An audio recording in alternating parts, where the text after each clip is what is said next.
এই যে গাইজ মেলাতে চলে এসেছি। তোমরা আগের ভিডিওতে তো দেখেছো যে আমরা মেলাতে যাচ্ছিলাম, তো সেই ভিডিওটাতে দেখানো হয়নি, সেই জন্য এই ভিডিওটা নিয়ে চলে এলাম। তো ভিডিওটা লাস্ট পর্যন্ত দেখো। তো এই মেলাটা বিশাল বড় মেলা হয় আমাদের এখানে। আমরা সন্ধ্যাবেলা গিয়েছিলাম, মানে সন্ধ্যার আগে, সেই জন্য ভিড়টা কম ছিল। আর 8টা-9টা বেজে গেলে তো প্রচুর ভিড় হয়, পা ফেলার জায়গা থাকে না।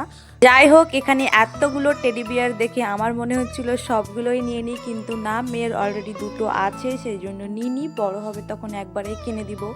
আর এই ফুলগুলো দেখে মনে হচ্ছিল ফুলের বাগানে চলে গেছি। আমার তো গান করতে ইচ্ছা করছিল। আমরা এদিকে ওইদিকে ঘুরে বেড়াচ্ছিলাম দোকান, তারপরে দোকানে কিছুই কিনিনি, কারণ এর পরের বার যাব তখন কিনবো। কারণ আমাদের এই মেলাটা 1 মাস থাকে, সেই জন্য আরও অনেক টাইম আছে। তো যাই হোক, একটা কথা জানবে, এখন আমরা রেস্টুরেন্টে খেতে বসেছিলাম, তখন ক্যামেরা অন করতেই ভুলে গেছি, সেই জন্য শুধু ঘুগনির ভিডিওটাই করতে পেরেছি। আরও যেগুলো খেয়েছি সেগুলোর ভিডিও করা হয়নি। যাই হোক, বাদ দাও। এইদিকে দেখো, এগুলো কি আমি নাম জানি না, এগুলো কিনছিল বাড়ির জন্য। আর এদিকে বাদাম টাদাম কিনে, পাঁপড় বেগনি কিনে, মেয়েকে একটা বেলুন কিনে দিয়ে আমরা বাড়িতে চলে আসি। বাই।